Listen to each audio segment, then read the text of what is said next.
Hello, hello. Can everybody hear me? Yes or no? Can people hear me? Yes or no?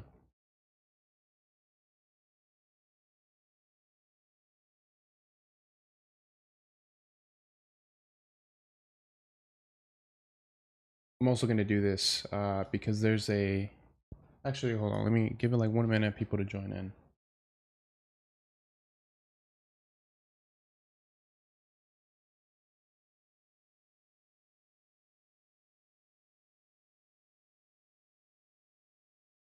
Just let people hop on. We will be starting in a couple of minutes.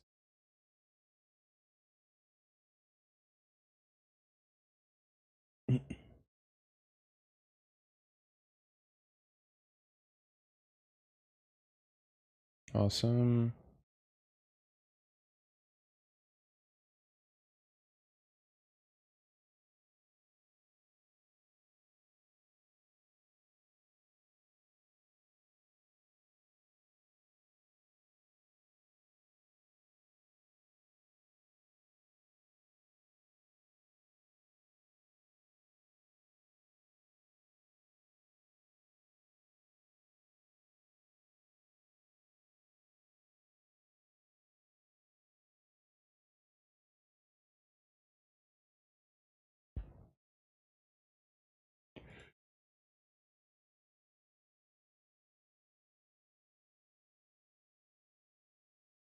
Cool. Let's see. 10 people on. Just making sure everything is good. Gonna pull up some charts. And we should be good to go.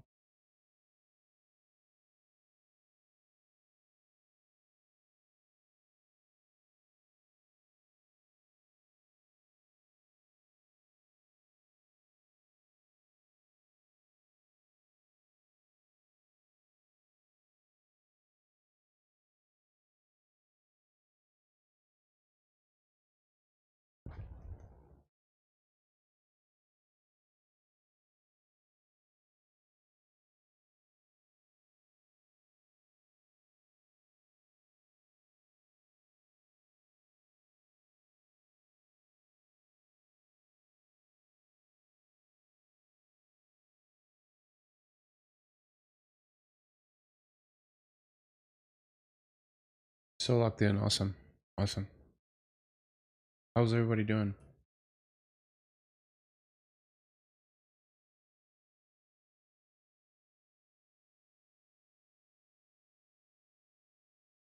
I think the delay is like 15-20 seconds. So I'll try my best to include the chat in the video so you guys can see what messages I'm reading at what time. That's the only thing I don't like about YouTube. It's like it's a bit of a delay.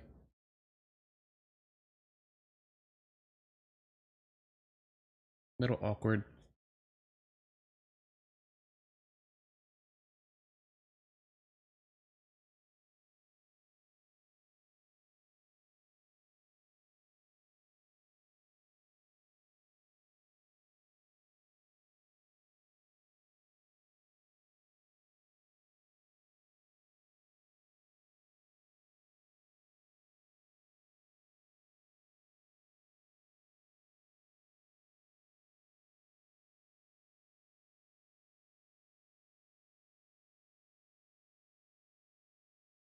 Hello, hello.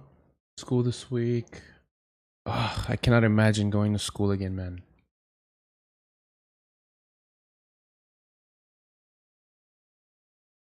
Been out of school for a year and a half.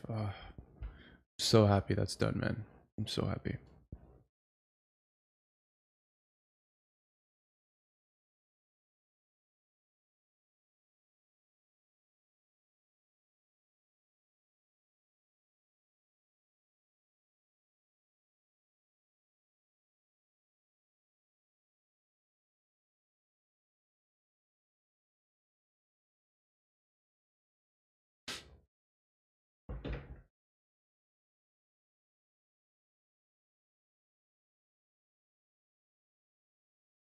Cool, let's see.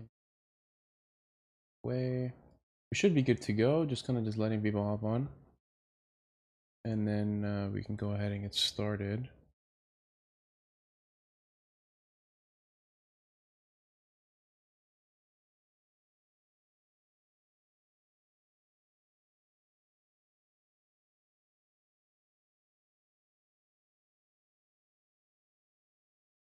Okay, so the delay isn't too bad. It's like 5 seconds. Not too bad. A trader made 1.4 million. Good for him.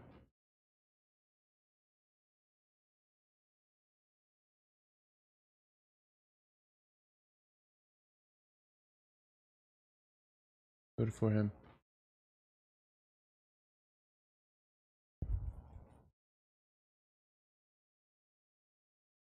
Yeah, just letting people hop on. And then we can go ahead and get started.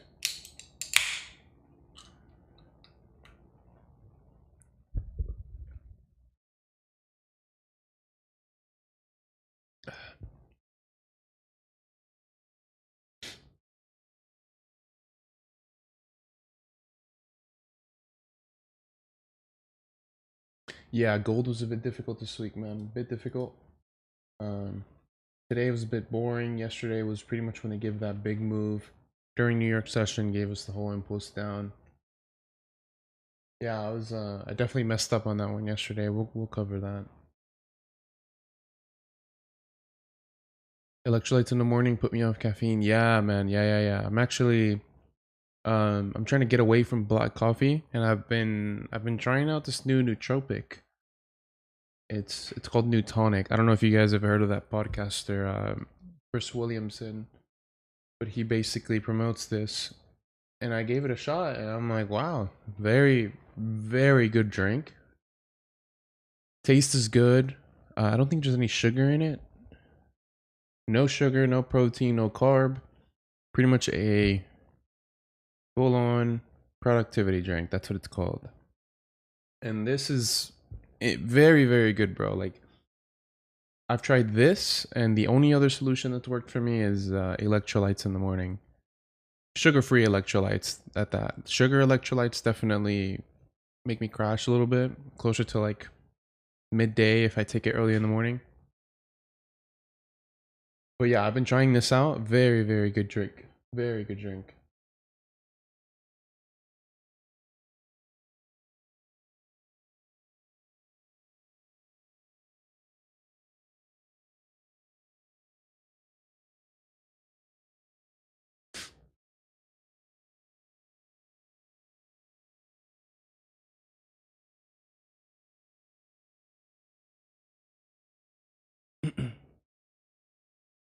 Electrolyte beverage. Oh, electrolyte. Which electrolyte? I will say I don't like the regular electrolyte just because it has a ton of sugar, bro. Ton of sugar. Tastes good, but it's just a lot of sugar.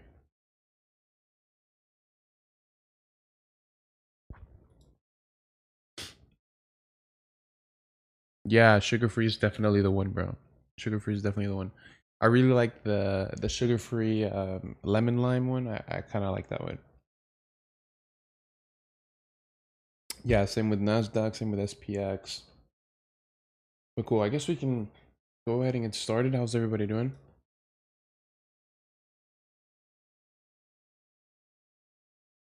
We got about 20 people in. I think that's good enough to get started. It's fine.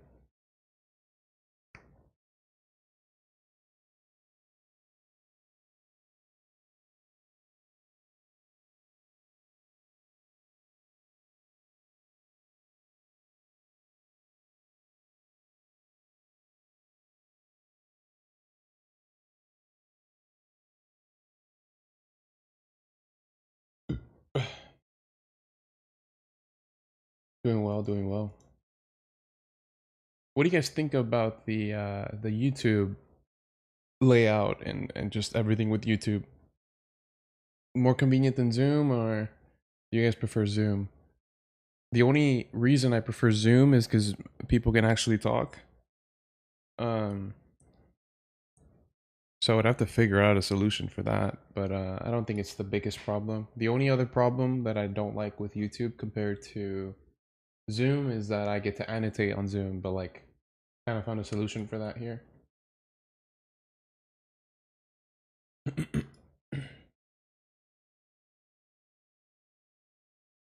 Zoom because I can watch at work. I mean, you can't.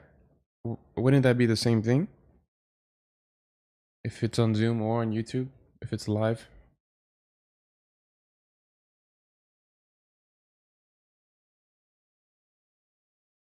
Wouldn't that technically be the same thing? Video quality better on Zoom. Okay. Yeah, I'm assuming because Zoom is like off the source. But at least you get 1080 60 here. I hope it's not too bad. Oh, work computer YouTube is blocked. Oh. Oh, I did not know that. Wow. Interesting. Interesting.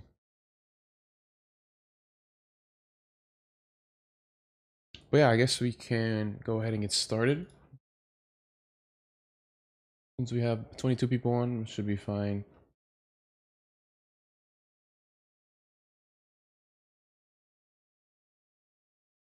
Yeah, I mean, the thing is like, I'm either going to have to, like, if this continues to grow, then Zoom is eventually just going to be off the table because it's genuinely not worth it to get the business version of Zoom. Just because you have to get like, I think minimum 10 accounts or something like that, and each one is, I think like 20 something, 25 or 30. I don't know, it's a lot, but it's like in between $300 to $500, I think, for the Zoom business version, which would only allow me to have 250 people on there. So I just don't think that's worth it for a call every week or every 2 weeks, you know? Streamlabs is the wave. I've never heard of that before.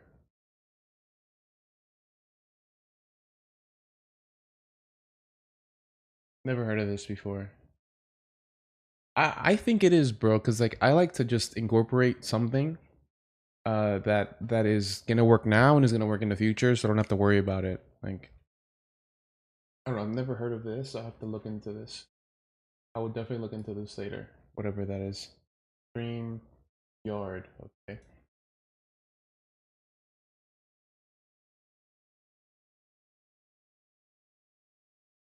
Okay. Cool.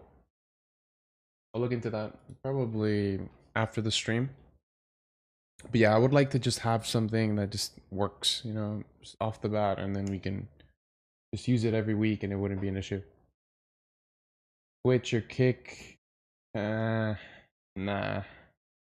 Most people would not click on Twitch if I'm being honest. Like the point of streaming on YouTube is because there's an audience for the community on YouTube. I don't think there's a trading community in Twitch or Kick. Like I know Kick is mainly for like people who got booted off Twitch, and then I guess people that gamble and stuff like that. I don't know much. But yeah, it doesn't make sense to go to Twitch. There's just no trading community there from what I know. I haven't looked, but I personally, I just no idea.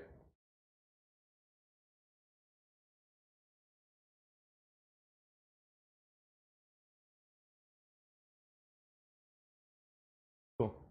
But yeah, let's go ahead and get started. Hope everybody's doing well. So for the Endura members that were on last week's call, you guys know that I'm kind of transitioning out of FX pairs. I've been kind of doing that over the past like month and a half, just kind of transitioning, trying to see how different assets move in comparison to currency, because maybe the concepts work in a similar fashion, but the delivery is usually a bit different. And I'm seeing that a lot of, especially let's say SPX and NAS, whenever these pairs move, they move, right? Especially with gold as well. Once it moves, but the actual transition and to try to get a position, it's a bit different. It's a bit more difficult. Maybe not difficult, it's just something I'm not particularly accustomed to. So the past week, I just kind of spent kind of just looking at price action. I kind of solidified what assets I'm going to want to trade over the next, I would say at least year.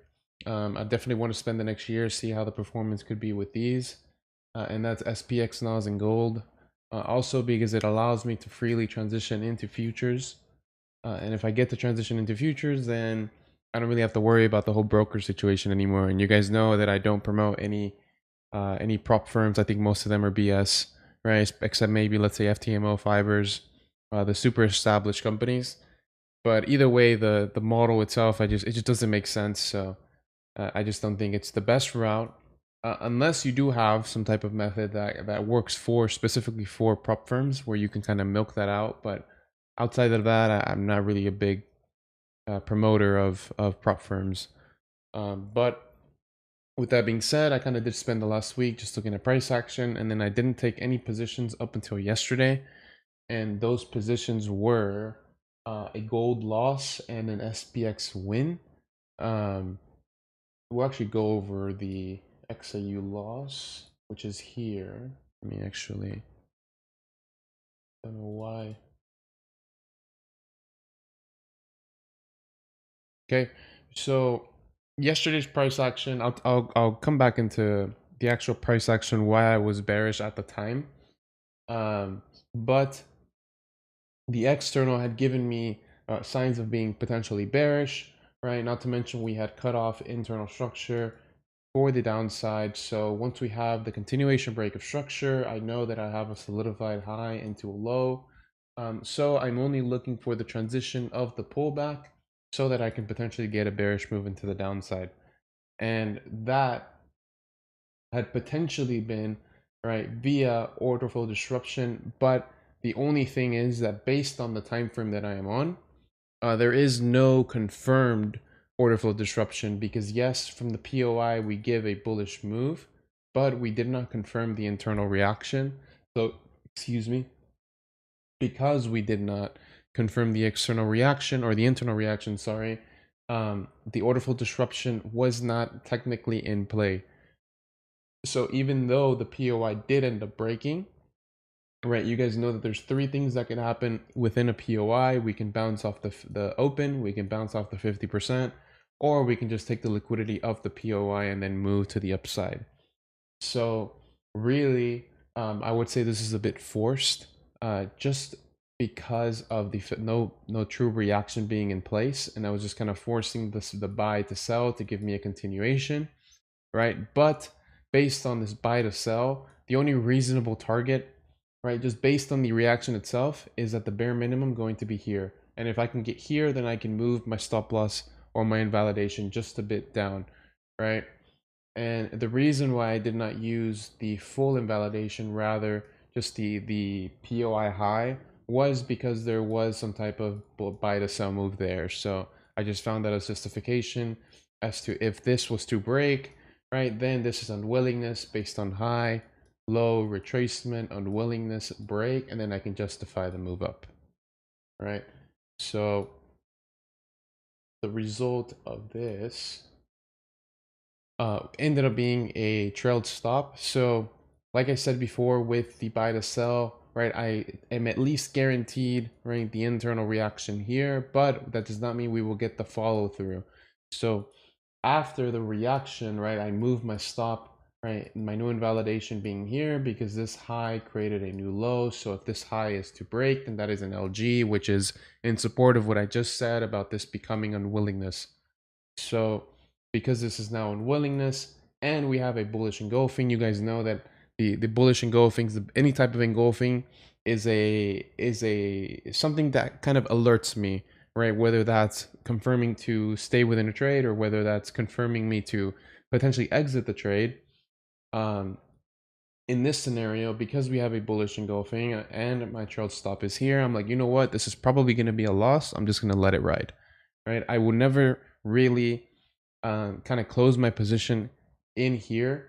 I'd rather just let it hit the stop loss or hit, you know, some type of TP, right? And the reason why I do that is because there's just been way too many times over the years where I kind of just close early and either I was right or I was wrong, but it's just like, I don't think it's, I think I'm kind of withholding myself of seeing the full result by closing early. So I think it's just better to either I'm going to trail my stops appropriately and then let those trailed stops hit, or I'm just going to let my full TP hit, right? Because I just do not want to close early, and then let's say we had like a good closure here, and then maybe then it drops, right? There's always the small possibility that the price can just reverse automatically, and I don't want to withhold myself of that. So this was a loss, about a 0.4 R loss. And if we go back to the charts, that was, I believe, around here, where we were looking for the continuation, right? Potential OFD, but there was no confirmed reaction. So we were just following the order flow to the downside that ended up then taking out previous structure, and then it gave out the move that we were looking for. So overall, my bias was correct. My timing was just wrong. And I did not find any type of entry after that. See, 29.36. Okay. But how I achieved this bias, right? Make it very, very simple. Our position was here, right? At the moment, what I was looking at is something that is very overextended from the bullish side, right? Because the reason why I don't like to quote unquote buy high and sell low is that if we're overextended in a range, then realistically, I don't know when that external range, which is the entire move, I don't know when that's going to be solidified. So although I may have the direction right, if I was to continue bullishness, if I technically do have the direction right from an overall bias view, but because I am a scalper, I'm looking at the internals. I have to look at the internal order flow to give me some type of bias. So yes, externally this is bullish, but let's actually go ahead and here. If I'm looking at internal trends, let's ignore this. If I'm looking at potential moves into the upside, I know, right, that technically we have a CBOS, right? We have a continuation, we have a sweep, right? Because we did not substantially break a previous high, and then we created a internal low. So because that is the case, I technically have a sweep or an unsubstantial new high, creating a bearish impulse that takes out a quote unquote bearish solidified point. So realistically, this is still kind of a CBOS, right? Even though we have the unsubstantial new high, I still have to anticipate that maybe we can return here and then come up higher. So in order for me to be bearish, I still need a little bit more information. And that information is present here, where internally now from this trend, I know that potentially this low, once it is solidified, we should still technically assume that we're going to be looking for that bullish side into the upside, or that bullish move into the upside, sorry. But, right, coming in through this bullish impulse, we now have an internal low that leads into a high, which is then broken, which means this is now solidified. Because this is now solidified, this is now unwillingness, right? Because we solidified a high, right, before taking out, right, that bullish or that previous high here. So unwillingness is in play. We have a bearish impulse. We have a bearish break of structure, meaning I am now bearish at least for the day. Right? Just because now the only way for me to be bullish is if this is to break, right? If that breaks, then okay, now I can be bullish potentially, at least for the short term or the medium term, sorry. So based on that information, right, unwillingness present here, we then have an internal break here where we have high into low. So because we have the CBOS, this now brings us into the idea that I just covered a couple of minutes ago. Just go back, bro. Just go back. You can go back 5 seconds. So CBOS is present, and then this is where we found the position to potentially go lower, right? But unfortunately, this came back to then sweep a previous high, give the LG, but there is no position to enter. So unfortunately, there was no real entry here for me. You could have chased it potentially here, but for me, there was just no entry here. And that was that position. Next one will be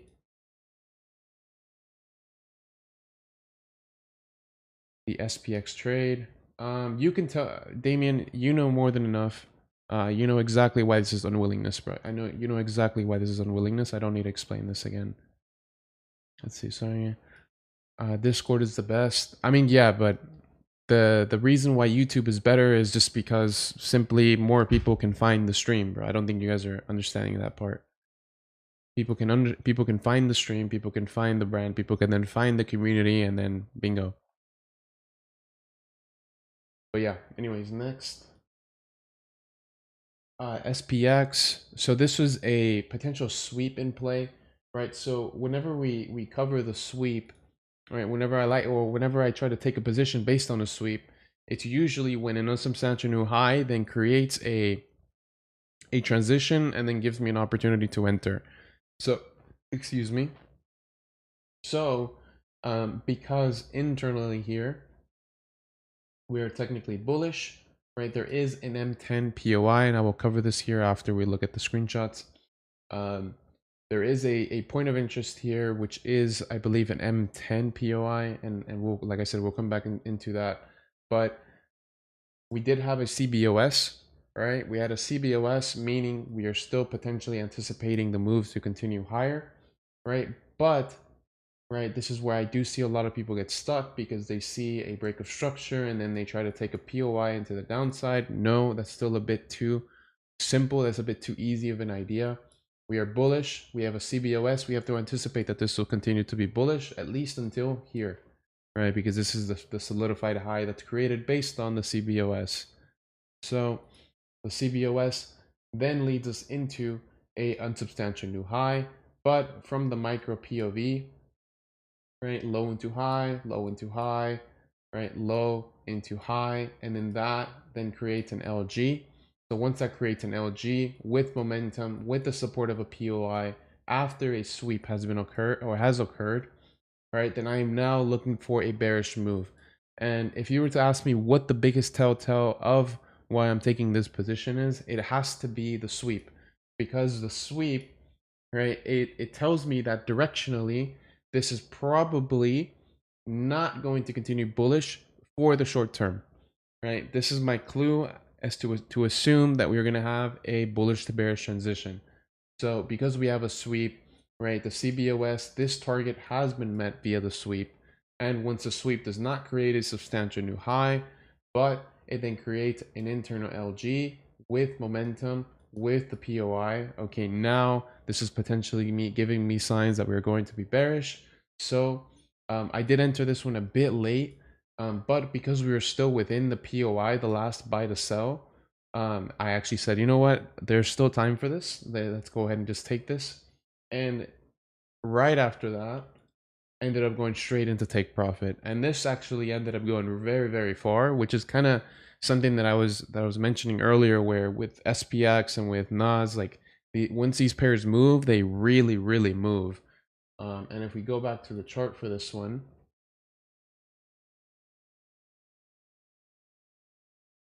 right, this is my position here, right? This moved, you know, like this really, really gave a very big impulse.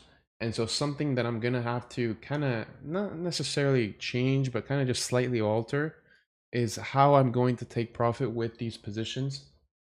If it's still appropriate to look for the first external solidified point, or if it's worth actually holding the whole way. Because if we're looking at this from an RR perspective, off. Right, that is the position. This was my TP at a 2.4, right? Usually my average TP, I mean my average RR is anywhere from like a 2.2 to a 3. That's usually whenever I see scalp transition, scalp target, but it does expand to about a 1 to 5-ish, 1 to 5, 1 to 7-ish if I do look for the intraday targets based on the scalp transitions. So that would have been, see, about a 1 to 4.5, but as you can see, this move really, really moved after that.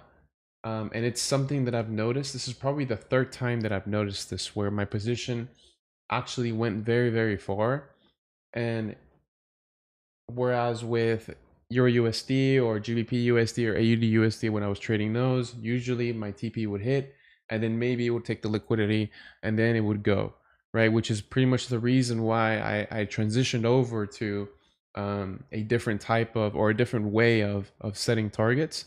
But because these assets tend to move, it might make sense just to really hold out a bit longer, whether it's to intraday targets, or if I just want to zoom out and actually find other targets, which would be here, for example, a sell to buy that created the full move. That would have been another appropriate target, right? But I can really only judge this as a target after this low is broken, meaning after the intradays, right, the minor intraday is taken and then the major intraday is taken. Only then can I begin to assume that we will reach here. I find it very difficult to be within this scalp transition and anticipate, right, this to then give me the move into, let's say, a major intraday sell to buy zone, because externally this is still super bullish, you know. So because it's super bullish, how can I justify, or how can I say that this is now going to come down here without it breaking these lows here, right? If this, then that, right? So at the time, I just could not anticipate that this was going to come as far as it went, which is why I can really only assume that those scalp targets are going to be there. So it's either going to be one of two things. Either I'm going to keep the scalp targets and I'm going to take more positions, or I'm going to look for the moves of the day. I'm going to try to take less positions, but I'm going to try to hold longer. But in order for that to be the case, that's kind of then transitioning more from less of a scalper to more of an intraday trader. And because you're an intraday trader, you will consequently get less setups, just because it takes longer for these setups to manifest and come into fruition, right? So it's just something I'm going to have to figure out over the next, let's say, couple of months. But I guess it's a good problem to have. It's like, it's essentially not if I'm going to win the trade, it's when I win the trade, when will I take profit? So I think it's a good problem to have. But does that make sense, guys? Does the explanation make sense, right? Do you guys understand why I transitioned to the bearishness after?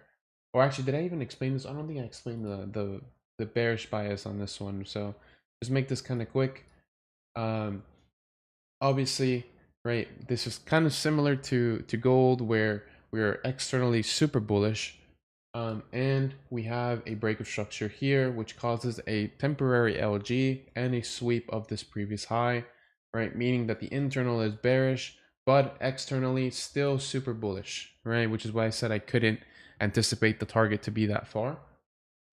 But as we begin to then zoom in,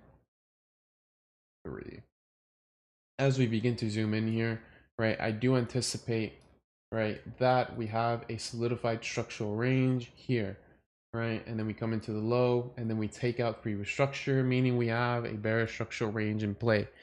So because that is the case, I have to technically be bearish if I want to continue my structure, which is, I think, where this setup kind of came into fruition much better than gold did. We actually had a structural range intact, and then we had a transition, right? Whereas with gold, we didn't really have the structural range here in play. But as soon as we have the pullback be solidified, this is now my bearish invalidation, right? Because this is my bearish invalidation, right, I have to kind of assume that we're going to continue to be bearish, right? So even though there is technically sweeps here, here, and here, I'm mainly looking for the transition. And lucky for me, I kind of got the good timing and I got the full move, solely because I had the POI backing me up. But I am not opposed to, let's say, let me take out this stuff. I'm not opposed at all to potentially take a position here if there is a break and then there is a sweep. Take the sell, right? Because as soon as we start breaking structure, I can then move my invalidation here, right? And that means that if I'm to take a loss because of bad timing, then it's a very minimal loss and it's not the full R. And then I could probably attempt it again, right? So lucky for me, I didn't need to attempt it twice, but I'm not opposed to attempting something twice if the bias is still intact, which is why invalidations are super key. Okay, So that's kind of how I got my bias for this scenario, right? I'm bullish up until, I'm bearish up until that high breaks. So unless that high is to break, I am still bearish.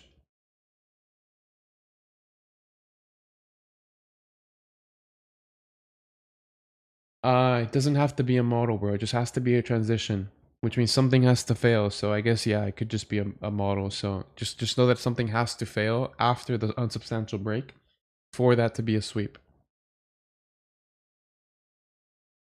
Yeah, I don't think I covered that one in the book.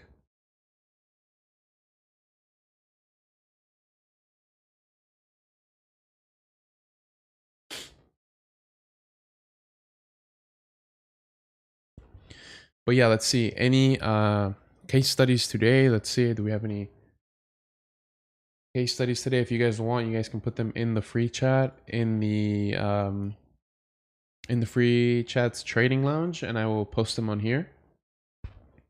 But if not, just feel free to send them there in the YouTube chat. Yeah, I hope that wasn't too long-winded. I try not to rant too much, but I also try not to miss any details.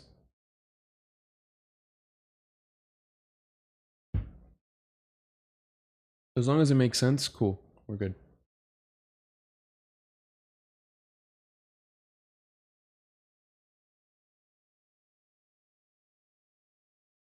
So cool. Any case studies? Anything you guys want to go over before we?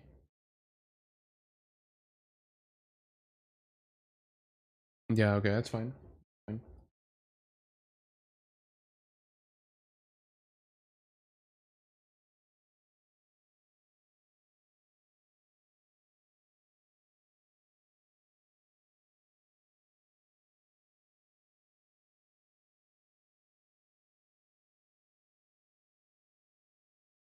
Google Teams is also 100 people max, bro.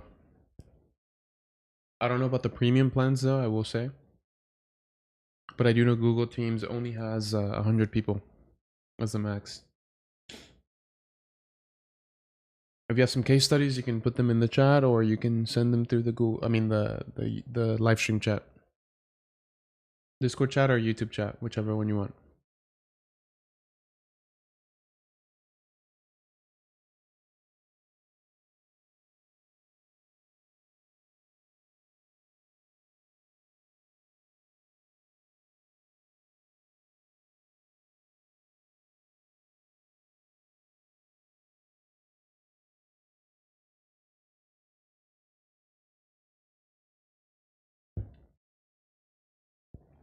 Okay.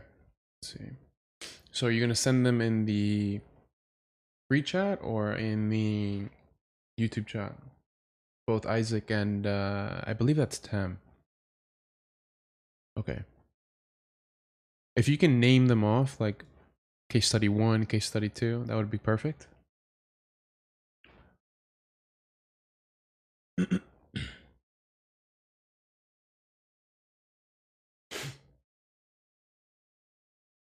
Yeah. I mean, so I discussed this in the book, right? The time frame doesn't matter. It's just more so about establishing a hierarchy where let's delete all this stuff. Let me delete all that. Right? Let's say from based on this time frame, if I'm looking at the final low that created a high, that is from here, because that's the last time we took out a low, into here, because this is the next time we took out a low. So if you know, we have not taken out any type of structure here. So based on this structural, based on this time frame, I would say argue maybe this is a major intraday time frame. It really just depends, but it doesn't matter what you classify each as long as you know that there's a hierarchy. So I know that from a major intraday POV, this is technically bullish, right? But if I'm to then zoom in, there are trends within the trend, right? So if I'm now looking at a low into a high that then breaks, and then we have a high into a low here, then I know the major intraday is bullish, but the minor intraday is bearish, right? Because the minor intraday is bearish, then I can zoom in to the scalp. So I now have a scalp high into a low, meaning I am bearish from the minor intraday and the scalp, which is why I was bearish for the day, because I am a scalper. So if I'm a scalper, I have to prioritize my minor and my scalp, right? Just because those are going to tell me the directions for my type of position. But if I'm looking for a swing, then I would have to look at daily H4. And it doesn't make sense to then look at M5, M15 if you're looking for a swing, because now you're dealing with the intraday time frames. So that's why within the book, I actually have like if you, it just depends on what type of trader you are, right? And then you have like a classification. Like maybe I could actually show you. I'll show y'all a page in the book. Fuck it. Let's see. I'll show you one page. Let's see. Just so you can kind of just get what I'm saying.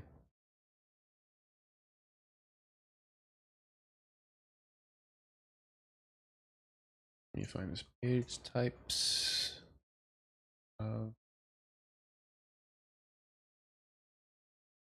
Here we go. This is the page. 48.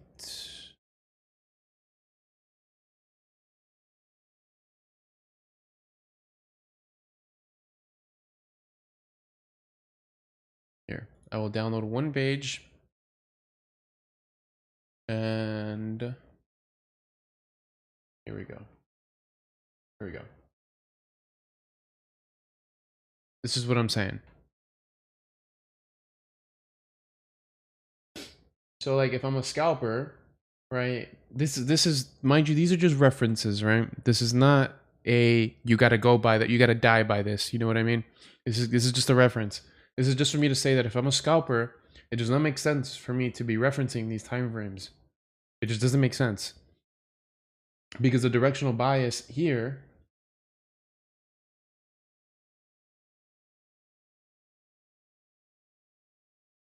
oh, that's whack. Okay, never mind.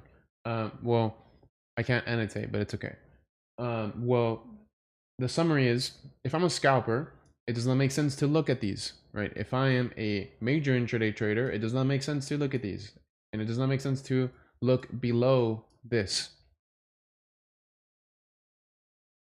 Because a lot of people get tied up, right, trying to delete all this. A lot of people get tied up trying to look at an H4 bias. They try to, let's just go back for this information. Right, they get too caught up trying to see where the trends are from an H4 and a daily, etc. And then they try to go to M1. See if I can go this far. If I can go this far, that would be perfect.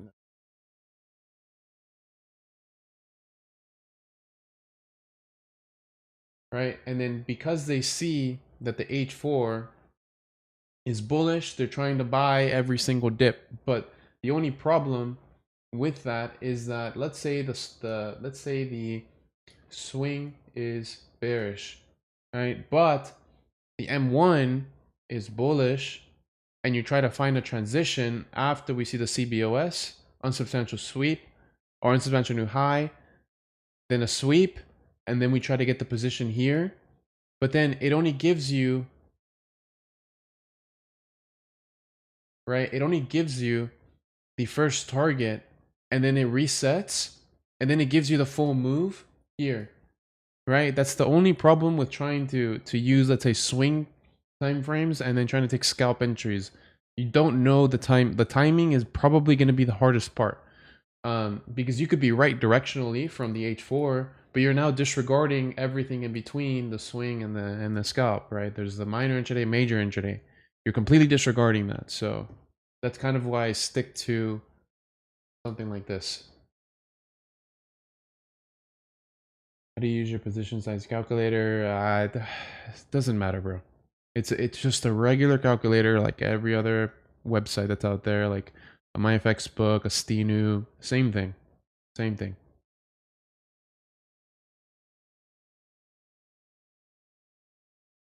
Okay.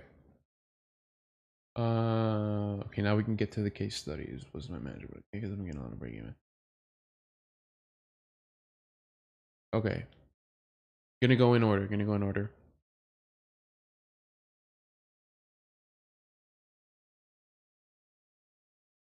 wait, this.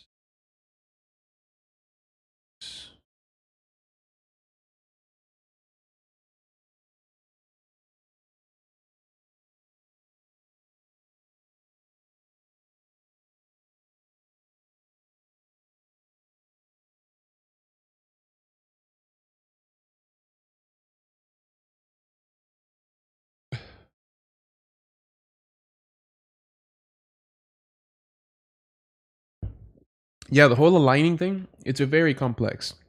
It's not impossible, right? But like I said, like if you're a scalper, right? And I'll get to the case studies right after I say this, but if you're a scalper, right? You're more than likely in a position for 15 to 30 minutes at most, right? And I have kind of like a little quote. It's just like, you must be willing to wait the same amount of time as you're in the trade to then be able to wait for a trade to set up. So if you're a swinger and you're willing to hold the position for 5 days, 2 weeks, then you must be equally willing to wait 5 days to 2 weeks in order for a setup to come into fruition and show itself to you, right? So that was my reasoning as to why I transitioned to the scalp. But that goes back to your point about how it's very complex, because if you're trying to get a scalp off of a swing, then you must be willing to wait 5 days to 2 weeks, just on that, just as a reference, right? For that swing to come into a point of interest that may make sense. And then you have to scalp during that period in order to get that full move. So you will get a high risk to reward, but the frequency of those trades is going to be very, very low. And two, right, who's to say you even get the right timing? You have to be basically perfect, you know? So if you aren't perfect, then getting those positions consistently is very difficult, which is why we kind of strayed away from that. And it's a lot less practical, a lot harder to teach that, right? It's a lot easier to teach.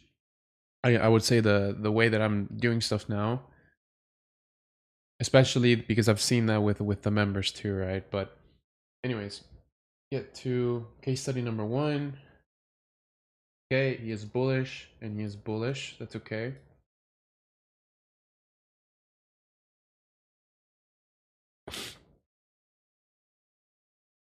Okay, yeah, I do like how we have liquidity being swept, and then we have the LG, and then we have the full LG.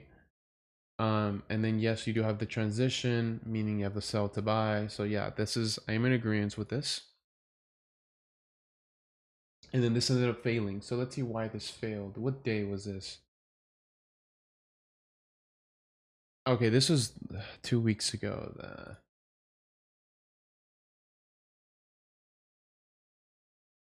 Yeah, that's way too far for me to go back. So this is not enough info. I can't see much here. I need to see what's beyond the M5. I need to see more than this. So, because if not, I'm just kind of guessing as to why this worked or why this didn't work.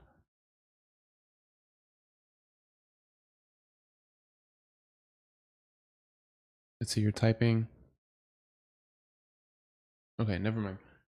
The only thing I could say is it just depends on where you are externally as well.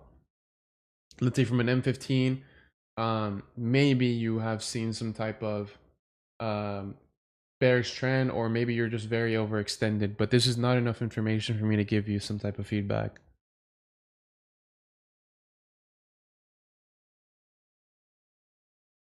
Okay, then if you're bullish from an external, then do you think you're overextended?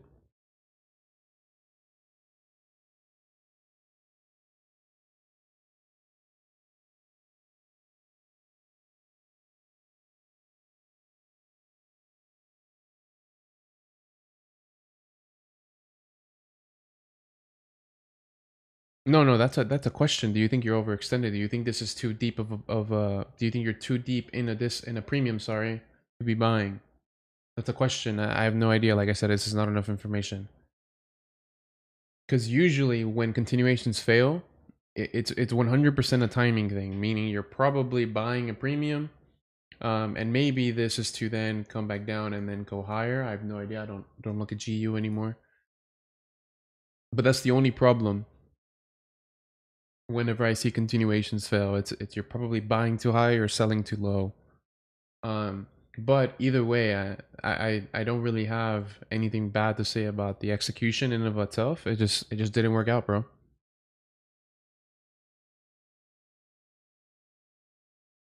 Like, you have to remember, not everything is 100%. Nothing is 100%.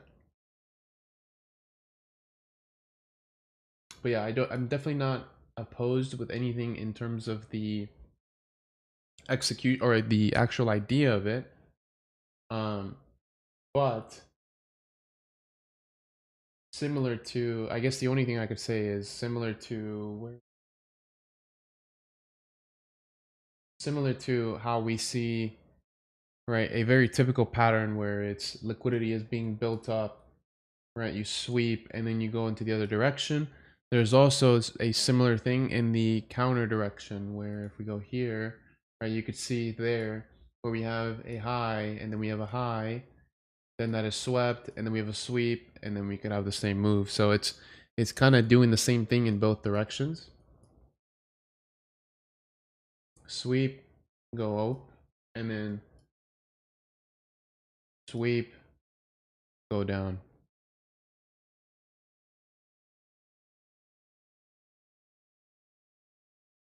So personally, I don't have anything bad to say about everything here. Case study 2.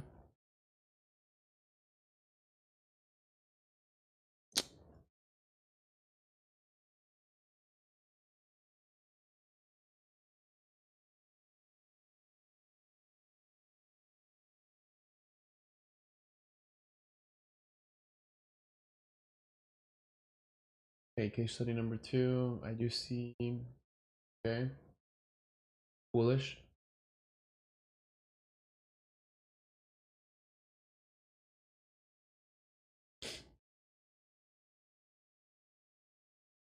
Okay, I see. So the first position, I really, really like this position. Excuse me, because you have the LGC in play. And it's just a matter of making sure you use your invalidation, because if you use your invalidation, then if you are correct directionally, if this is going to go in the direction you want it to, then it will realistically not touch the invalidation. So this first position, very good. I like the model in play. The second one though, I don't know. Is this still within the session? Yes or no?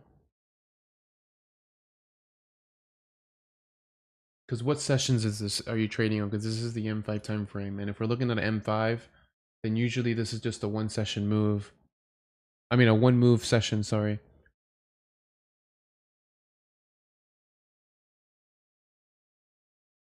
Okay.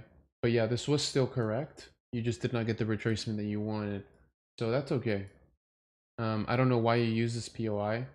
There is potentially a sell to buy, but there is no break, so there is no sell to buy. No true sell to buy, sorry. There is no breaks of structure here.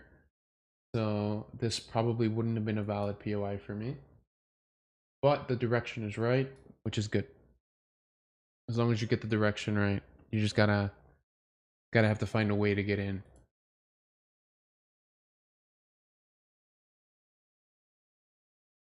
I see. Because like if we're looking at this from a sell to buy POV, there is a sell to buy here. I mean a buy to sell, sorry. Or no, sell to buy, you're right. Sell to buy here. So you could use that entire thing as a POI, and you can realistically aim for here minimum, X here. And you can see this probably would have, even though we would have been able to move our invalidation here after this break, or after this break, sorry. We can then move our invalidation again after the CBOS continuation, which means invalidation would be here, and you could still pursue these highs. All right, so there is a proper sell to buy here, but there is no sell to buy here. If that makes sense.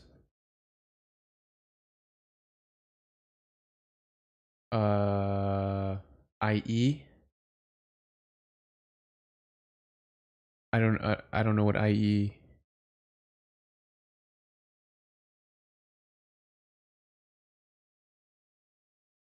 Yeah, exactly. There was no sell to buy here.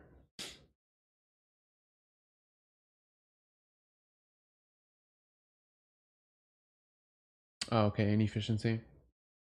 I mean, that's fair.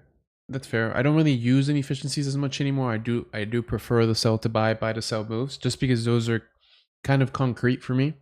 Where if I see them, I will more than likely get a reaction, and if I get the reaction, then I can move my stop loss. But if I'm just going off of the POI, then usually it doesn't work. I mean, not usually it doesn't work, but I'm definitely not as confident in it. But yeah, overall, great first trade. Excellent first trade. Second trade, kind of just unlucky. You just didn't have what you wanted, and that's okay.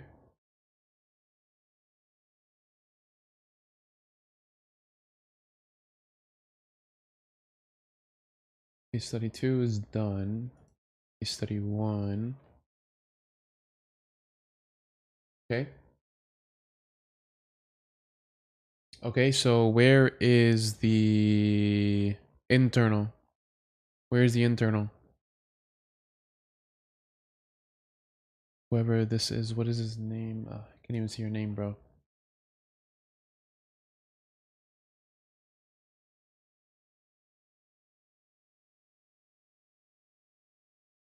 I need to see the internal here if you can.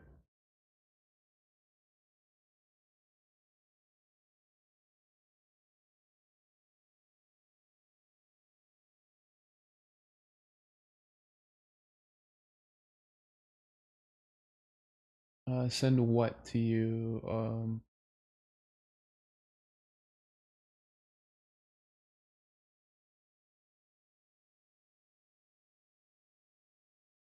Okay, whoever this is, Deep Hole, can you please? I need the internals, or else I can't really say much outside of the direction was right. Right. This is not a. This is a CBOS here, which means you have a high, low, and then this is the retracement. It's not just a matter of timing, right? Unless you want to just go solely off of, let's say, the full POI, and then aim for obviously the target, right? You could do that, and then that's kind of the easy way of going about it. But that's all I can say based on this time frame, right? Like if I'm going solely off this time frame, this is the setup. It's we break a high and then we break a low that solidifies the high, and then the first time we break a high, that's when we solidify the low. So we have a high into a low, and then the retracement into the POI, and then that POI is targeting the previous low. That's kind of like the basic way of going about it. But if you don't show me anything else, bro, I can't really. Okay, here we go.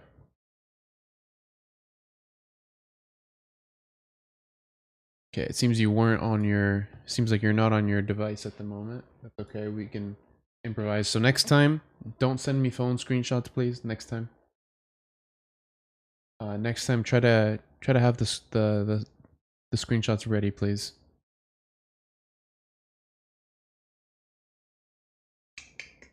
Over here. Okay. Wait, these are different positions, bro. These are different positions. These are different positions. Moving on to the next. I thought those were the original positions, bro. I need you to have this stuff ready, guys. You guys know that the webinar is coming today. Right, unless it's a iPad or a trading view screenshot, I'm not gonna review it. Move on to the next.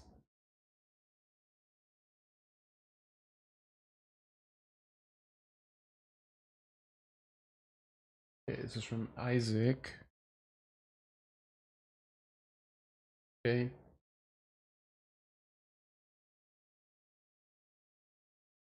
Okay, I like this. Because from an internal standpoint, this is an M15, right? You're technically bullish, right? This is a perfect, well, for one, it's an LGC, all right? There's an LGC here because a solidified low, right, which is there. Once a solidified low is taken and then you create the LG, then you have a sell to buy reference, but you also have a potential OFD here where you have this and then there's a reaction, right? And then you got the move, which is very similar to the move, which is similar to my first move, which was the gold loss, where yes, there is a movement after the POI, but the full reaction is not there. But luckily for you, this is the M15 and not the M1. So if you go to an M1 or even an M5, probably there is a reaction. There is an internal break there. So this is good. So maybe from an M1 standpoint, this is not OFD, but from an M15, if you were to then zoom into an M5, maybe M3, then yes, there is OFD here. So the OFD creates a sell to buy, and then the sell to buy is a good zone, which is good. That's good. And that sell to buy is also a higher time frame POI, in case you don't know that. Any type of sell to buy is a higher time frame POI, which is why if you use the whole zone, you can kind of aim for the external of that time frame. Right? Like for example, you can see that there is a sell to buy, and then it's also a POI from a higher time frame, right? Which is similar here, where if we have this, where if we have this is probably a higher time frame POI candle, you know? And if you use this entire region, then you can probably aim for like an H4 target-ish or something like that. Maybe like there's an H4 daily target up here, and then you can aim for that, and that's like a 1-to-1, 1-to-2.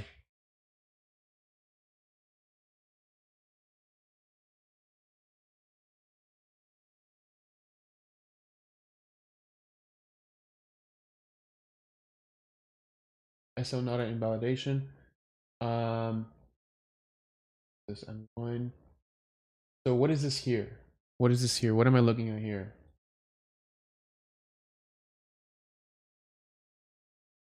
This is the POI present, but I don't know what I'm looking at here now.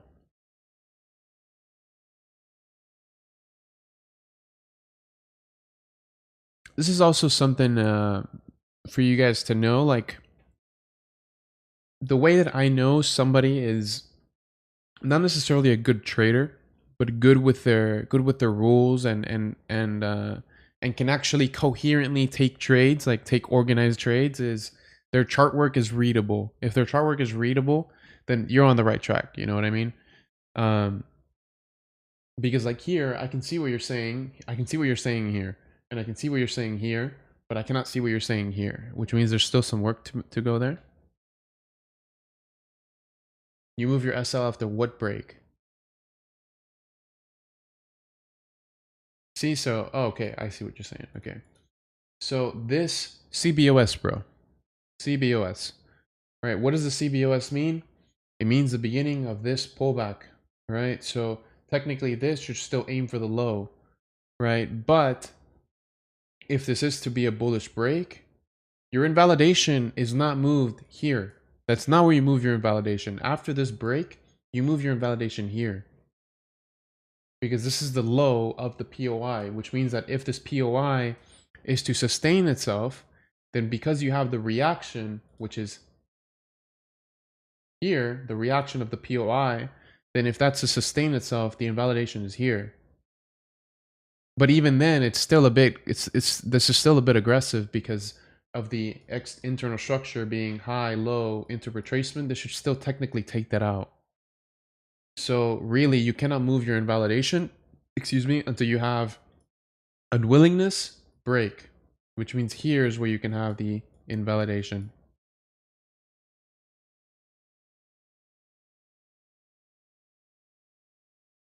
So once this breaks, this is your technical invalidation, right? Which means you're still not even at break even, you know? Does that make sense? Because yeah, as you guys know, I don't believe in moving the break even. I think that's I think it's ridiculous. You should not move to break even ever. You should move based on invalidation. But yeah, so you kind of got everything right there except for the management, because you see, it has to, like, the issue has to be a management issue because the direction was right. You just broke even before, which means that your management was wrong. So I wouldn't move my SL after this break. I would move my SL after this break because of the unwillingness there. Okay. Next.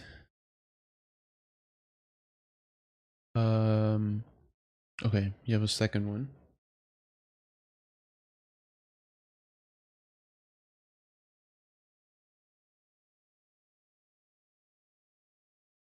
Okay, I like this as well. I like this. So this is good if you know structural disruption, right? We know structural disruption. We know that we are bullish here, right? We're low into potentially a high here. And then we have the pullback starting, right? CBOS, CBOS. But this here is crucial. This break is crucial. Why? Because this break makes this solidified as the pullback low. Or it could even be this low. I can't really tell. Maybe it is. Making this low a solidified low, which means this is the low of the pullback, meaning low, high, retracement. Therefore, because this is solidified, this should continue higher.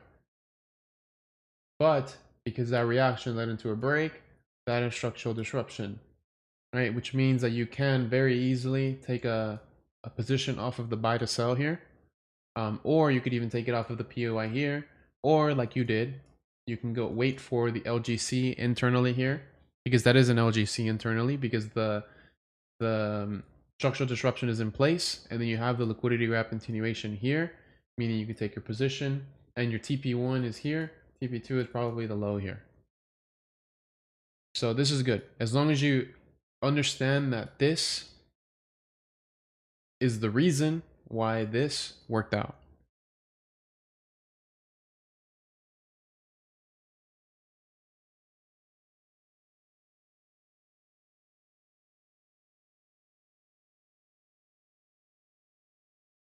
What's subjective? Please tell me what's subjective.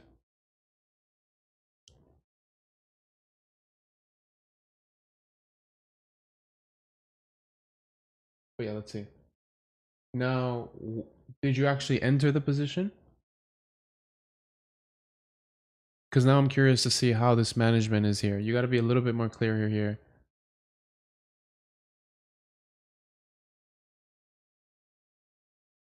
Okay, I see. It just depends. What's your target, bro? Like, for example, whenever you're showing me these, please include this. Please include this, man. Like, this tells me exactly where you're aiming for, exactly where your stop loss is. It just makes it so much easier. That's why every case study has them, right?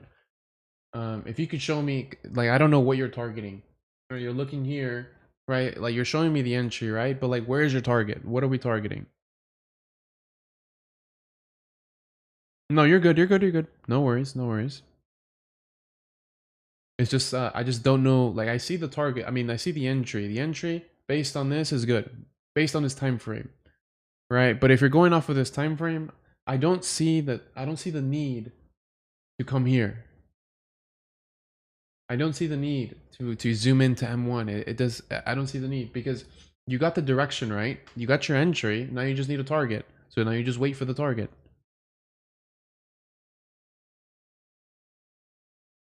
As you see it here is easily, let's say a 1 to 2, 1 to 3, and you're done and dusted for the day. Bingo.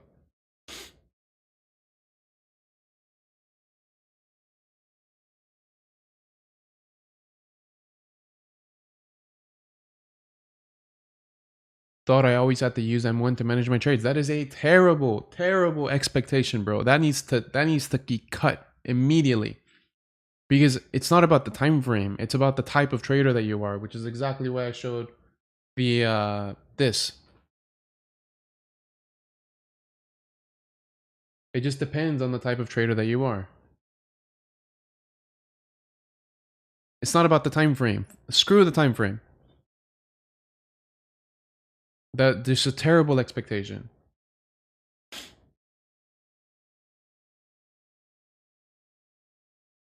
Because if your entry is based on an M30, you know, then why are you not looking for the target on the same time frame?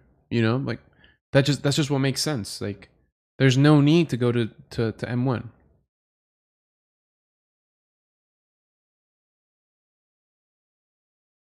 No, yeah, it is subjective, bro. It is subjective. But how is it that almost every single case study I'm actually able to read the chart work, and then the ones that I can't, it shows that there's a mistake there. Because like here, like I said, right? Like it's his first time on the call, and I'm not intentionally trying to bash this guy, right? But I see the entry, but how do I know where your stop loss is? How do I know where your target is?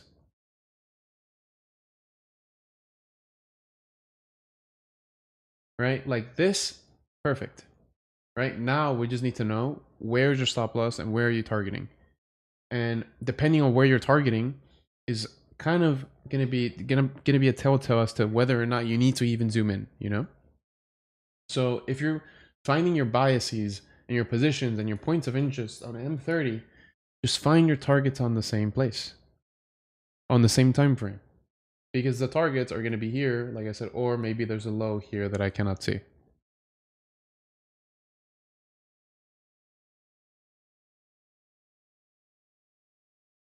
It's not a. I see what you're saying. I see what you're saying with it being subjective, but look at the quality of the chart work for literally almost every single person here. The quality is very, very good, right? And it's to a point where I can see the idea that you're trying to give off, right? And if I can even see that, and you're not even using the exact concepts that are like all over the YouTube channel, then it shows to me that you're on the right track.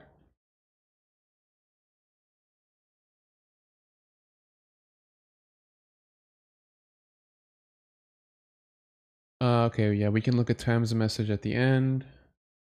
But yeah, overall, not bad, bro. Just minor changes that you can make, and I think it'll make a big difference.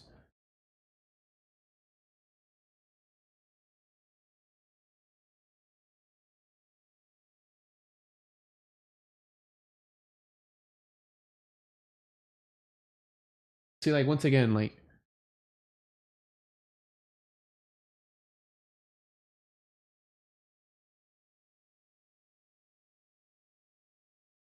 yep, then you can wait for the next one, bro. The next one, you can wait for the next one. See, like we're moving on. We're moving on, guys. We're moving on. Okay, next.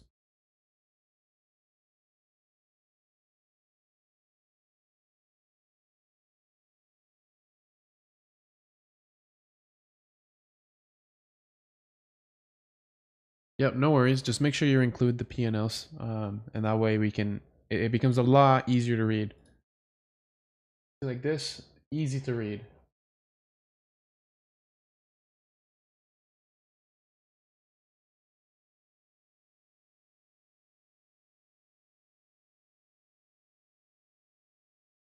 Wait. Okay, I'm gonna go in order. Case 3.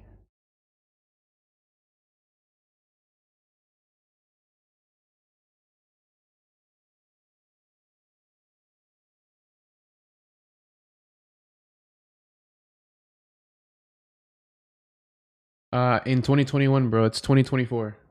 2024. This is extremely blurry, bro. This is super blurry. Stop taking screenshots. Take actual trading view screenshots. I don't know if this is, or actually, it does look like that. Or are you just downloading the image after you do this?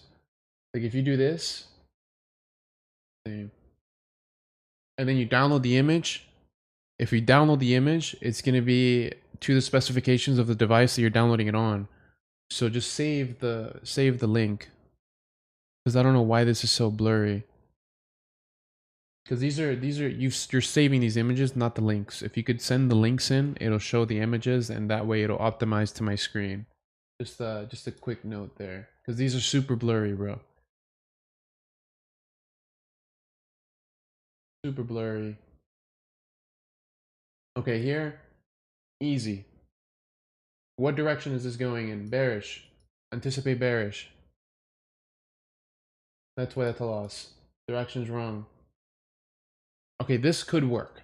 This one could work. Let's see.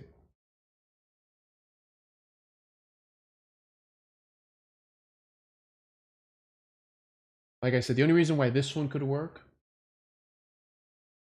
is because you have a high, low, retracement, unsubstantial new low, break, transition, then you can anticipate the bullish move. That's why I said here it could work. But I don't even know what I'm trying to say here. Yeah, if you just do the links, it's too late for these now. It's too late. Just for the next one, bro. Just for the next one. This one as well, right? Like you have a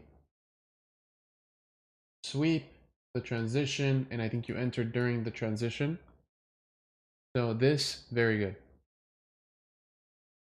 Very, very good.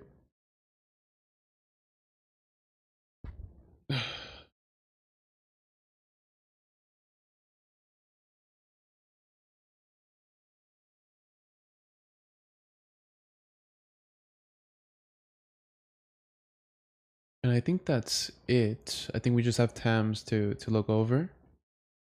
Unless you guys have some more. I don't see any in the chat here. Okay.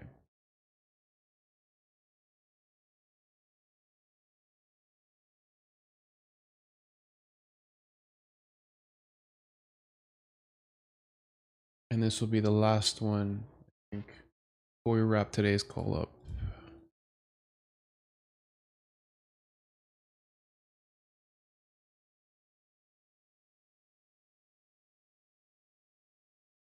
Okay.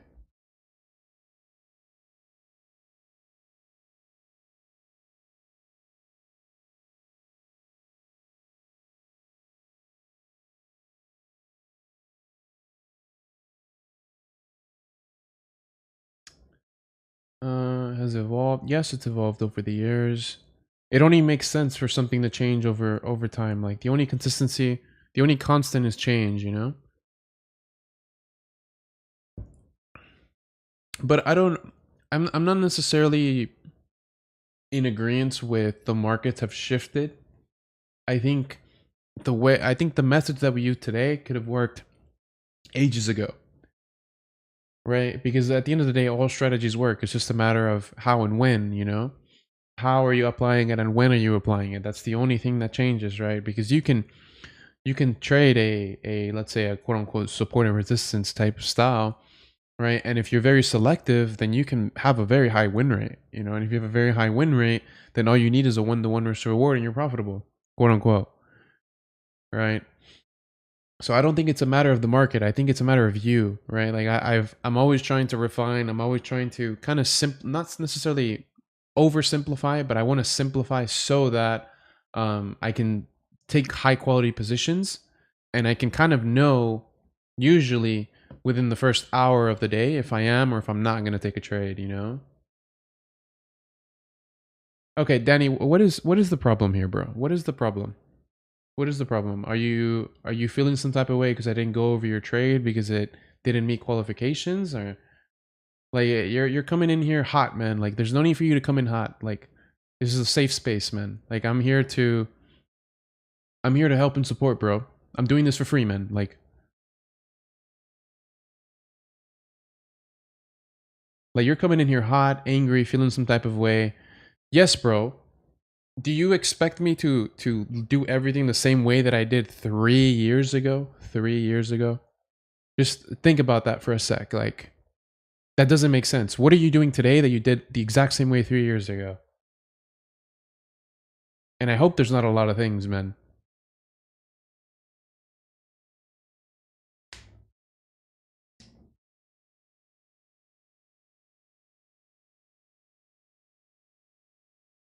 Wait. You're contradicting yourself now. How can you say that you're saying that you're saying that the legibility of a chart is subjective, but now you're saying that it's not true that I'm saying that it's difficult to read his charts, but yet it's subjective.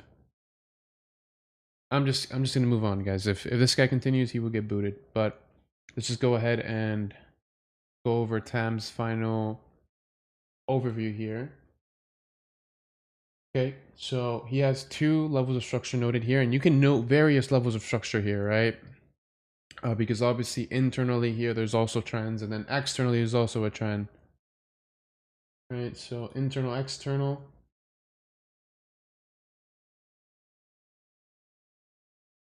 And realistic. Regarding the momentum, this becomes the last and readable and realistic leg to play from this time frame.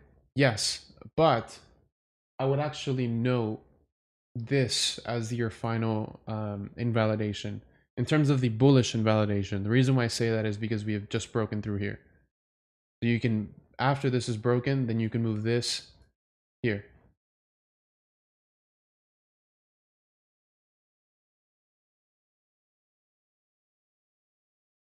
Okay, that's the only thing I would say there. And then mind you, he's zooming in here now, I believe.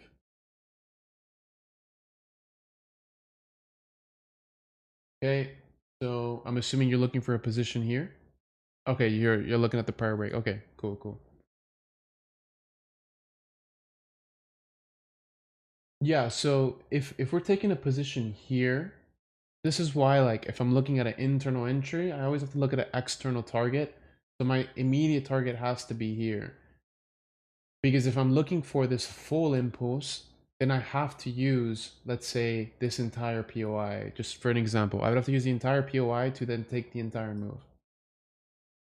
Similar to here, because here, right, technically, we are, excuse me, bearish.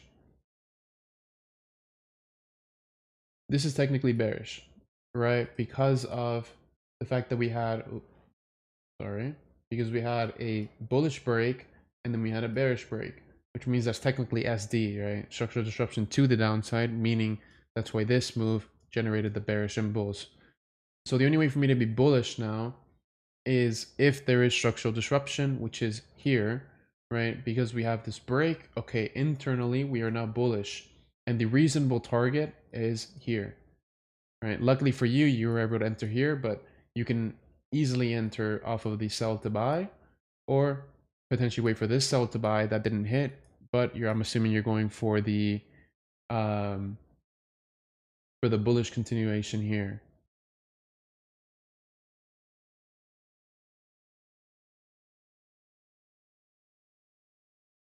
Okay, partial at the high as you should, and then I'm assuming this should be your full TP.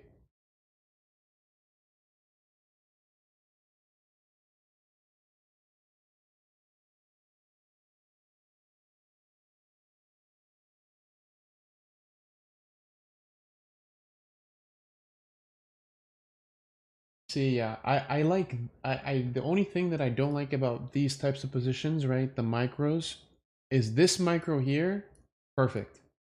But here, with this type of micro position, I would have probably been trailed out here.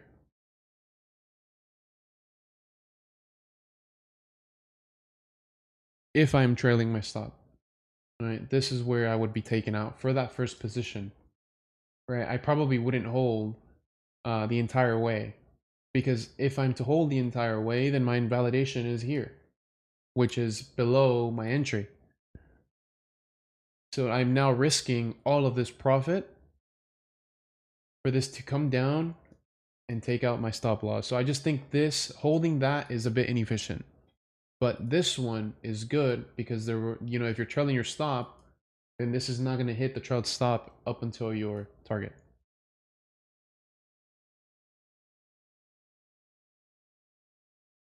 Because I see positions like this all the time, which is good as long as you acknowledge that the trailed stop has to be the exit, because if not, this could potentially come back down, take out, right, your position, because let's say there is a higher time frame or there's an extreme POI here, and the POI isn't causing the reaction, but this is just the pullback of low into high into retracement into the bullish move, right? That's what makes it inefficient for the first position, but the second position, good. Right, so especially if we're coming into this POI, I would have probably trailed my stop from a micro POV here, right? Like, you know, I've said this before where if something is just about to hit TP, it makes sense to completely trail your stop from a micro POV, which means every single break you can kind of just track it, because then you could probably get taken out, but you don't want to risk all of this profit for the remainder profit, if that makes sense.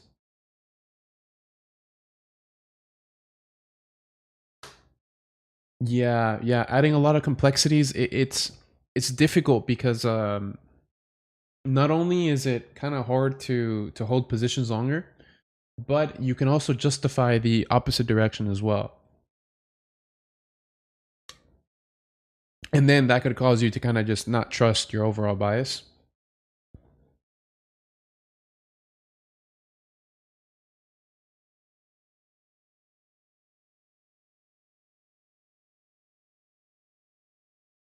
Yeah, just talking to the homies. Yeah, man, no problem. It's just remember that you can't really read tone via text. So how you word things is very important. Yes, in the game of probability, so you just need to do that. Do what has the highest probability. Yep. I mean, easier said than done, right? Because like, yes, you're supposed to use the highest probability things, but how do you find out what the highest probability thing is? You know, that's the super hard question.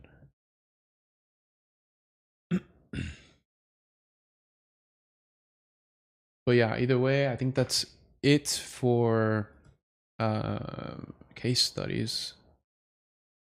Okay, we can go over one more since this guy is. I like the effort this guy's putting in.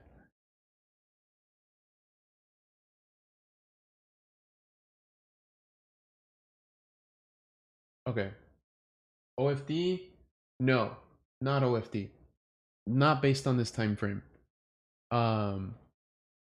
Based on this time frame, this would be the reaction necessary to then give you the order flow disruption. But from a structure POV, this, because this is bearish, right? We have a high into a low and a retracement. This break here, right, is a structural disruption here because we're technically bearish and we're technically have the pullback high here. And because we have this break here, then fail, which means that from a high, low retracement, unwillingness after this break, which is here, then your continuation is basically this POI, but the invalidation for the overall bias is technically here. But it looks like this actually came in and kind of sniped your TP here. So let's actually look at this. Did I get this right? Is this your entry and then your stop loss is here?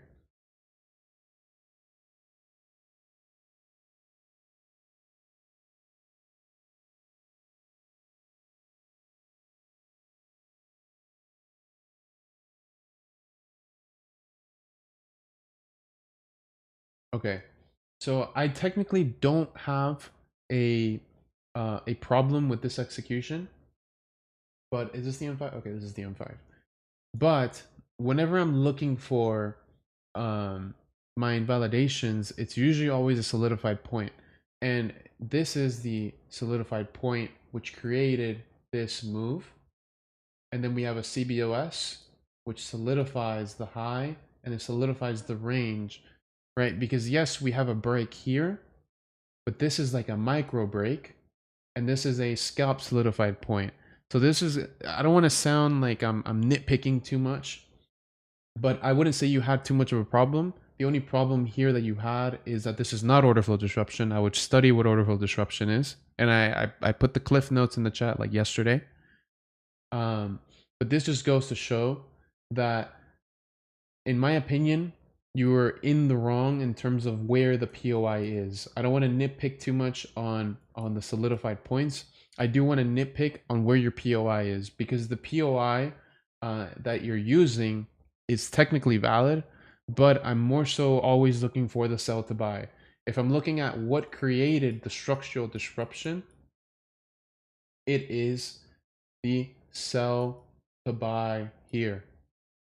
So if the sell to buy this created a structural disruption and I'm looking for the position, then I have to use the sell to buy, right? Because then I can aim for here. TP, done and dusted. And let me see if that's a POI. Yeah, I guess kind of. But this is the sell to buy that's present. Does that make sense? I hope that makes sense. So I wouldn't say this is wrong by any means. I would just say that you're using the wrong area. I'm always using the sell to buy. Right? I'm always using the sell to buy or the buy to sell that created the model that's in play. If you can do that, then that gives me the parameter for my invalidation. I hope that makes sense.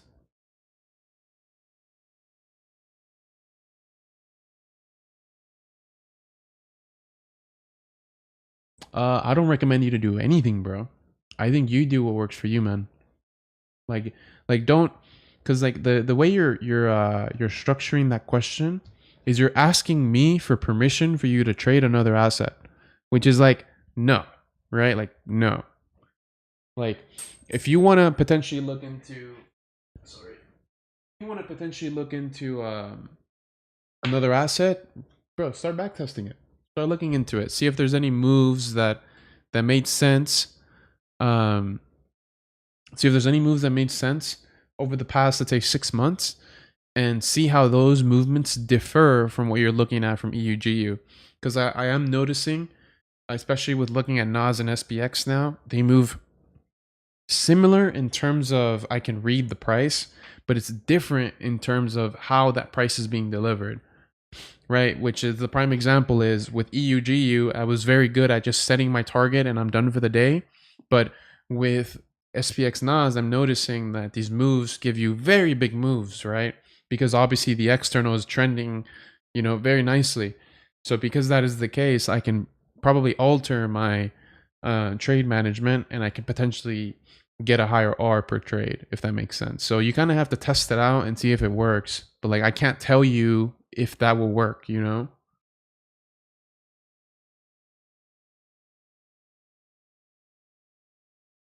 But if you're on EUGU and it's working, then why change it?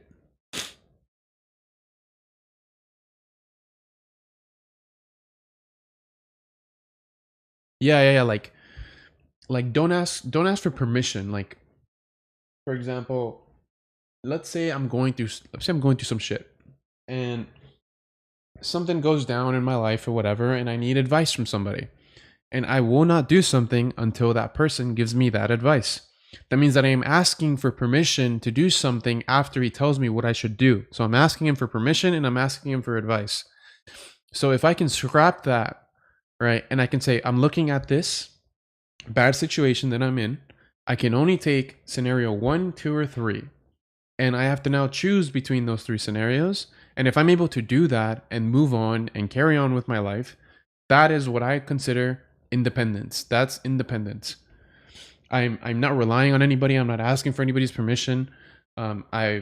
Stuff happens. I got to figure something out, and I will figure it out, and I will move on. Like, that's what independence means, right? Where you don't need the external POV. You don't need the external opinion.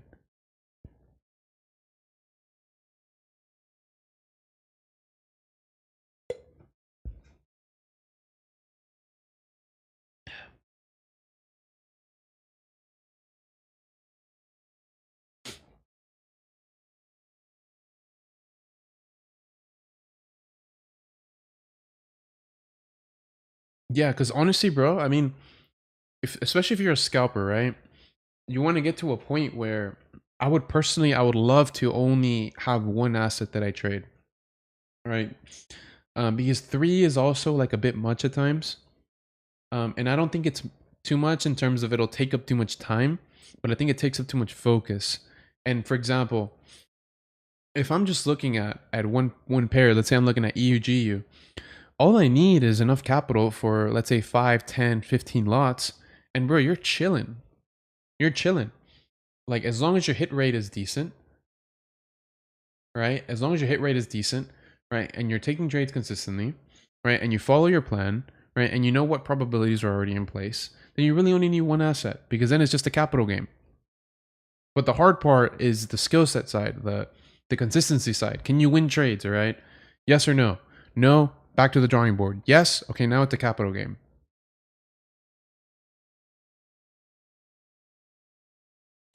But yeah, like, it's definitely a focus thing, because if I can hone in on one thing, one pair, but it requires sacrifice, right? And that jump is a bit difficult. Like, even pursuing just one thing in life is very difficult. It's even very difficult for me.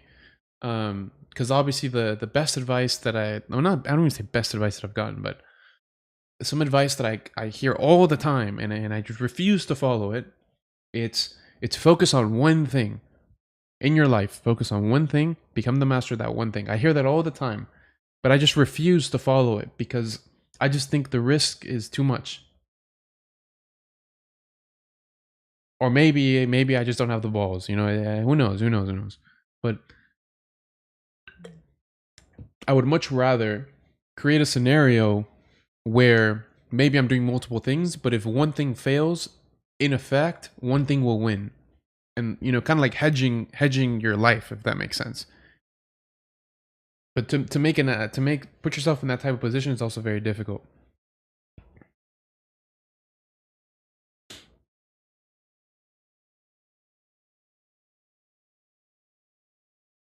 I miss setups because I'd be stuck on one pair. Exactly. It's a focus thing. Yeah, the less is more. It's just now you just want to make it a capital game, bro.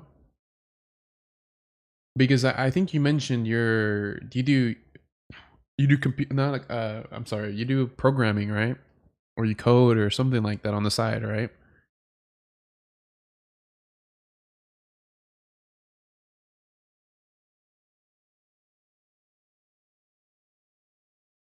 Yeah, exactly. So if you get your skill set up, all right, then you can now funnel whatever it is that you're doing with the coding side into that, and it now becomes a capital game. But because you are a coder, you can figure out how to simplify your method so that you can then code it. That's like the goal that I really want to get to is, can I simplify this to the point where I can code it? Or where it can, you know, it could just be an ABC sequence, you know, like I'm not too informed with that, but that's like the goal longer term, I would say. Is can I make this fully like, can I give this full autonomy is kind of what I'm trying to say. And if I can, that's cool.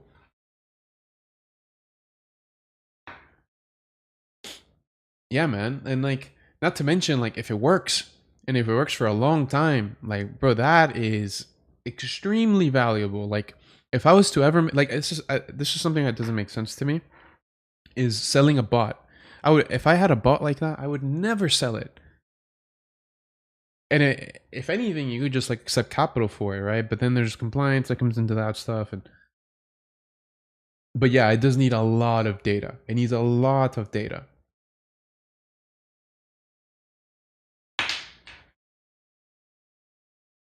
But yeah, that's definitely another game. That's not a game I'm informed in, but just speaking hypotheticals, you know.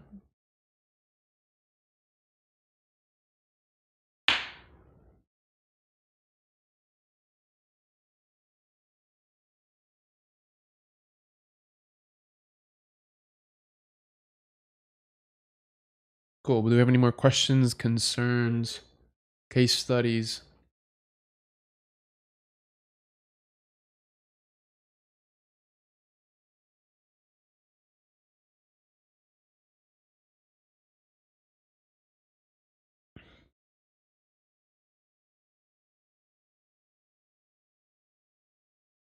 We've been going out for an hour and a half. That's solid.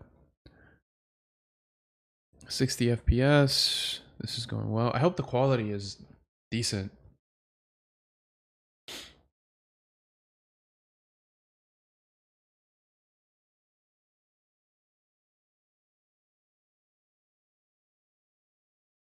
Yep, hope everybody has a great weekend. We do have I do have like a lot of announcements coming. I just have a lot of work to do for RCV. But really, like, I'm not gonna give you guys the details, but I'm trying to work on something, just to kind of make everything flow better. Because something I've been noticing, especially with like having a subscription-based service, I personally, I don't like it. I now see why I didn't do it at first. I feel like it becomes a bit of a crutch, and the last thing I want, especially for people who trade, because obviously people who trade probably have like a job or have something going on, and maybe have families as well and have lives, etc. I don't want this to become some type of a crutch, you know. I don't want this to be something that, you know, you kind of are like, ugh, like I have to pay this again, you know, blah blah blah. So I'm kind of working on trying to transition this into a way where it will simply just not be a crutch. If RCV cannot be a crutch, that means that you guys will always be here. This will always be here for you. And if you want to join, or if you're going through some shit and you kind of got to go away for a couple weeks, months, then this will still be here after that, you know. So that's kind of what I'm trying to work on.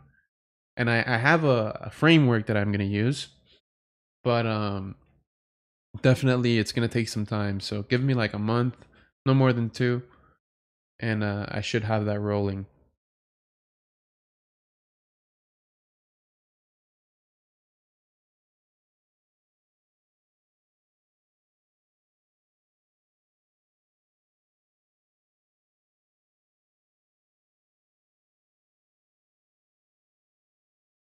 Been getting a lot of entries, but you get stopped out before it goes well, then that means either you're setting the wrong target or you're not using the right POIs like we're using here. Because for example, just here, if we're using the POI, you cannot move your SL here until CBOS break. Once the CBOS break happens, now I can move my invalidation here, which is not even at break even yet, you know? It's still like 50%, you know? But as soon as we start coming here, if we're, let's say, if we just broke this high here, then we create the solidified low and this break, then I will trail it immediately and not wait for the CBOS because we're so close to the TP, and it doesn't make sense to risk this much profit, or to not risk all of this profit here for this little bit of profit. That's why I trail it immediately once it's closer to the TP. Hope that makes sense.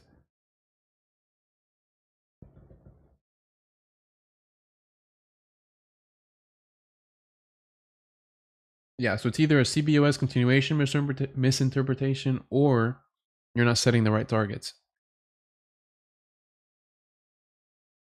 Because to me, an ideal trade is where you hit an entry and go straight to TP, and then after the TP, you go straight back to your entry. I think that's like how you know you were perfect from a timing and execution standpoint. See, like this, if you would have played it out based on the sell to buy,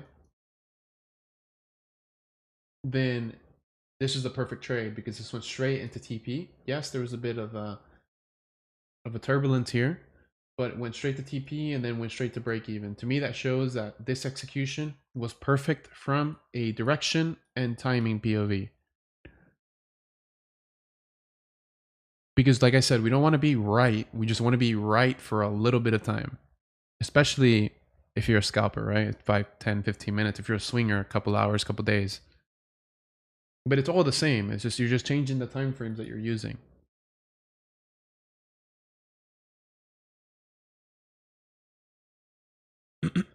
Exactly.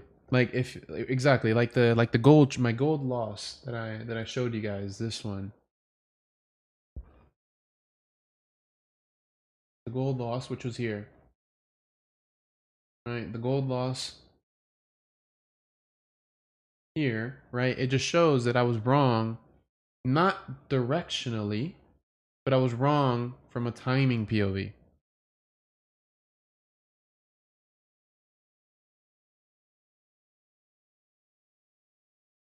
And that's okay, right? We live and we learn, we continue. Right? The goal isn't to win every trade, it's just to be able to compete the next week and the next week. You want to be able to play the game for as long as possible, guys. That's how you get that experience. Just want to play for as long as possible. It doesn't matter what you're doing.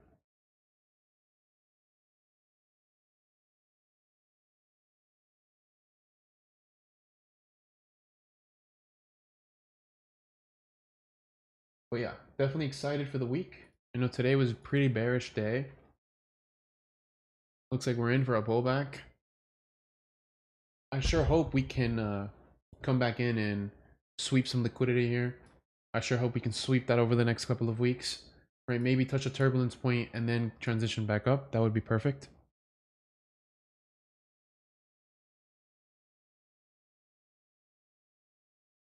This one, I mean, same thing. The lower the better. The lower the better. If we can finally come back down, sell to buy. If we can finally come back down, sell, that would be perfect. Pained about the gold. So, I mean, here's the thing, bro. Like, if I miss the move, it's whatever. It's whatever. It's cool.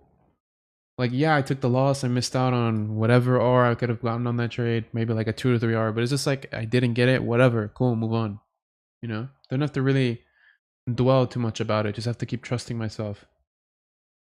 What is the question?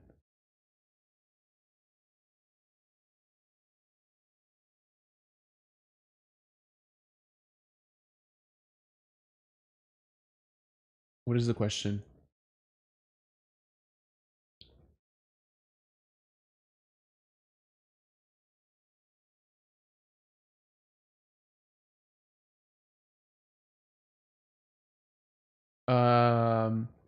You can lose a trade if well, bro. There's a lot of reasons why you can't lose it. Why you can lose a trade. It's either you got the direction wrong, it's either you got the timing wrong, it's either you didn't use a model or misinterpreted a model. That's three things. It could be, you use your invalidation wrong, which is also that falls into the timing thing, right? So it could be a rule thing, it could be a direction thing, it could be a timing thing. Yeah, I guess it's only three. I guess so. Yeah, you really only want it. Yeah, because the timing one is the one that's really out of our control.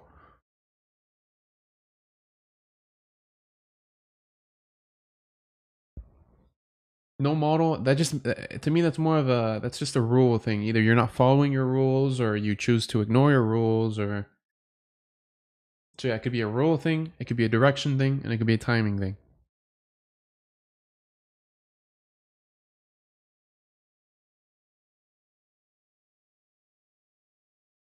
Or I mean, there's always the possibility that the market is just being stupid that day, right?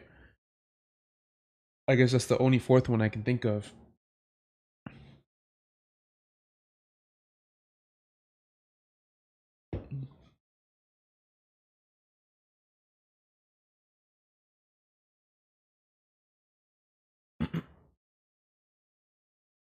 Yeah, yeah, like you have to consider that the market can also just screw you whenever it wants. Just because like I don't want you to get like tied up in a loop where you want to figure out exactly why you won every single trade and exactly why you lost every single trade. Because if you were to able to do that, if you're able to do that, right?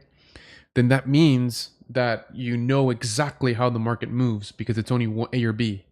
Because if you know exactly how the market moves, then there is no room for quote unquote what's the word?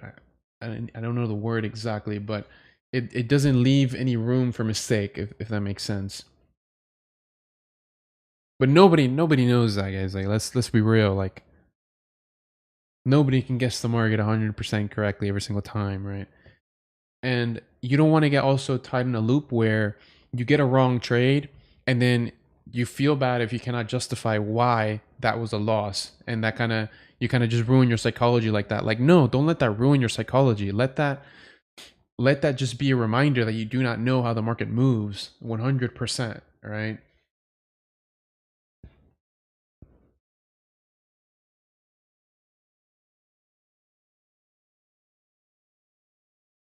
Because like don't get me wrong, like this is also why I don't really post much on socials, like especially like because I see a lot of trading content pop up on my stuff like here and there, and it's just people just are intentionally trying to be polarizing to get your attention, right? Like remember, like the social media game, it's a game of attention. Like they want to get your attention. So if you're focused on traders, then they're more than likely going to try to put dopamine inducing content, right? A lot of flashy stuff, a lot of nice images, good quality videos, right? But that's just to garner your attention. That's just to get your watch time.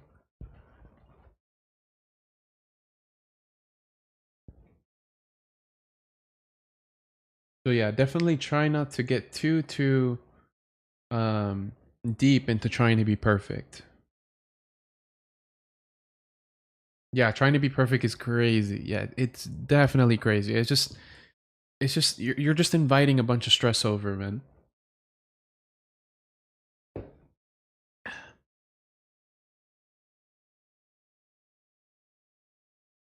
But yeah, any more questions or concerns, or can we wrap it up here, guys?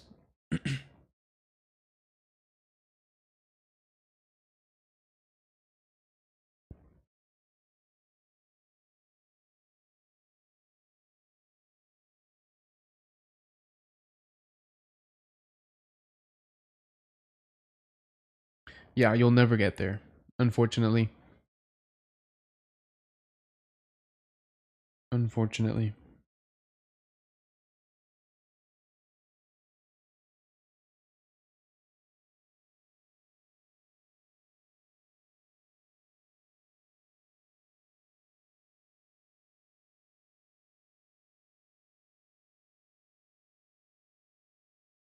But yeah, guys, if there's no more questions, concerns, I guess we can go ahead and wrap this up for today. The recording will be automatically posted, but I'll try to send a link here and there in the group so you guys can watch this back.